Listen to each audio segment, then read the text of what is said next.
So welcome to another episode from the Orange Rooster channel. If this is your first time visiting the channel, thank you for taking the time to have a look around. If you're returning, thanks for coming back. So in this episode, I'm going to be scanning one negative from a test roll that I ran through the Mamiya RB67 of Ektar 100.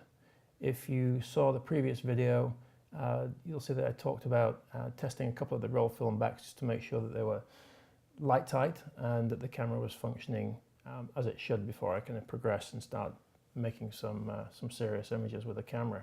So what we're going to be doing is taking the negative, scanning it into Lightroom, doing some minor adjustments, and then we're going to output it to the printer and make a final print. So let's get going. So I'm just cleaning my platen here for the scanner, dropping the negative in, make sure we blow off any little bits of dust. Dust is your enemy, as you know, and let's go ahead and get that thing scanned in. So let's take a look at how to set up the folder structure for the scan watch.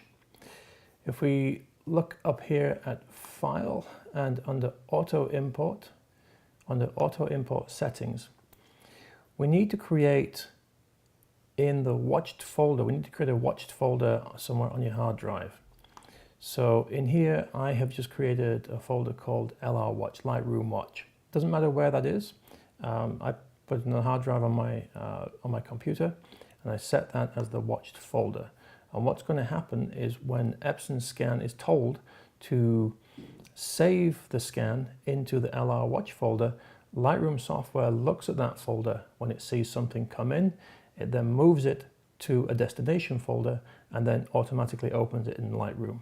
It saves you having to export to a folder, open Lightroom, do the imports, and it just cuts out a lot of wasted time, and it's just a nice smooth workflow. So let's go ahead and set this up. So we've got Lightroom Watch. In the Choose destination folder, I'll go for the Ektar scanning, which I've created, and I'll hit Choose for that. So, and we'll just say Save. I've set up some keywords. I've created initial previews 1 to 1. So if I have my little hard drive unplugged that I'm saving to, then I can continue working in Lightroom. So let's go ahead now and go back to the Epson Scan. In the configuration for Epson Scan, we want to have it in professional mode. Film setting, and we're going to choose color negative, and here we need 48-bit color and a resolution of 2800 dpi. I know that Epson scanners are claiming to be able to scan at 4800, etc., but truly the maximum DPI setting that is usable is 2800. If you go any higher than that, all you're doing is creating an extra large file. It doesn't get you anywhere.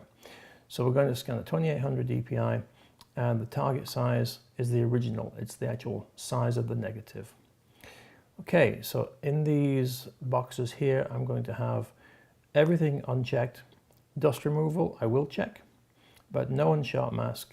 I'm not going to make any adjustments to anything. I'm just going to target as a raw, if you like, TIFF file.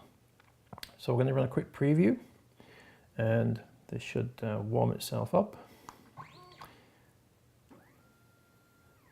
Just a couple of seconds as this comes in. Whilst that's coming in, I'm going to go into the, I guess, no I'm not, it's not going to allow me to do that. I'll wait till this preview scans come in, and then we'll go to the file settings.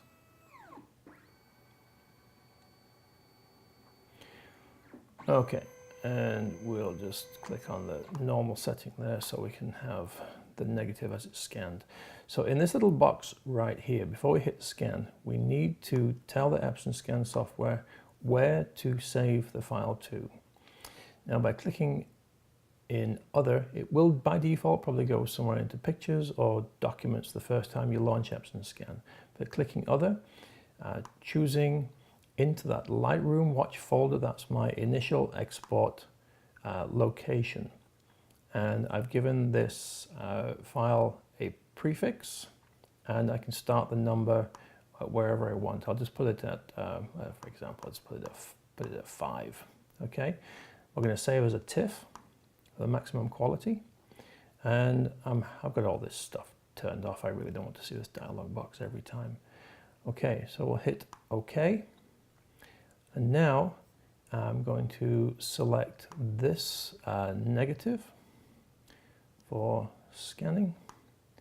As I said, I'm not going to make any adjustments to it at all. I'm going to make sure that that unsharp mask is turned off, because by some weird reason, even though it was turned off before, it seems to want to click back on by default. And now we're just going to hit scan. And this is going to take a little bit of time, so I will cut the video here and we'll jump right back when the scan's complete. Okay, so we're nearly completed on the scanning, and as that comes to completion, we should see this image coming through the system and appearing right here in Lightroom. Okay, so it's now come into Lightroom. It's building a one-to-one preview. You can see the folder here, Scanning Ektar. That was the little subfolder that we created on the hard drive. And here is here's the negative. So from here, we can just go into the normal workflow and crop it and make any little adjustments to exposure, color, etc. So I am going to crop this to a very specific size for matte and frame. So I'm just going to get those sizes and I'll be right back. So I'm repurposing this frame for this little project. It's something I picked up from a charity shop, and I think the matte is just a little shy of 12 inches. So I'm actually going to make the print 12 by 12 and we'll throw it in there. Okay. So I've got my size now. I know it's going to be 12 by 12. I'm going to crop this to. So we're just going to go into a 1-to-1 crop ratio, and we'll just see what we can do here. Straighten the horizon up a little bit. This is my little young pup flat coat retriever, Davy. He's a cheeky little monkey, and I thought it was quite funny the way he had his little tongue sticking out there. So this should work quite nicely. It might be a little bit tight. There we go. Okay. So I'm just going to go through the usual adjustments here, and there's not really an awful lot to do. So I consider this to be a really good exposure. You can see the histogram's nice and even here. There's really not much to do. I might just pull the blacks in a little bit. So if I hold down the Alt key on the blacks, and I can just pull the first black pixels there, and I'll do the same with the whites, and just back that off just a little bit.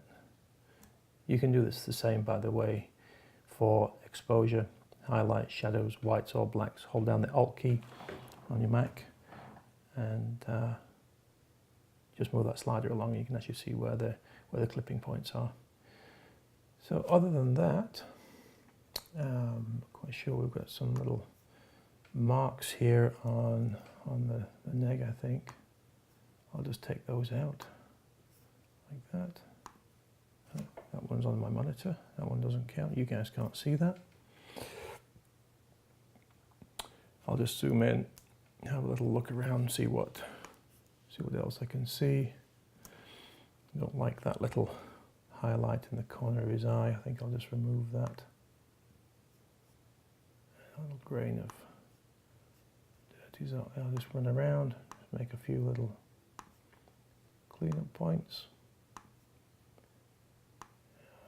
Something there in his eye. Yeah, should be pretty good. Okay. Color-wise, it looks a little blue to me. I'm just going to warm it up just a smidge. Just be very careful not to clip that clip that up there. If that's the case, I'll just back off the highlights just a little bit. And yeah, it's looking nice. I'm just going to give it about 3 or 4 spots of clarity, about 5 spots of vibrance, and on the detail, I'm going to add some sharpening. I'm going to put about 60 points of sharpening in there. I've not even got to bother putting any noise reduction, and that should be pretty good to go. So let's get this image printed. Now, I'm not going to make this a printing tutorial. I will make a video dedicated to printing in a future episode. So here we've got the image. I've done my color correction, general spotting, little fixing, etc. Not a whole lot of work to do on this image. If you expose color negative film well and just bring it into Lightroom, it just takes some minor tweaks and you're good to go. Well, that wraps up this episode. If you like this content and would like to see more, please like and subscribe and help grow the channel. Don't forget to leave me a comment or question below, and I will respond and reply. Thanks for watching, and until next time, goodbye for now.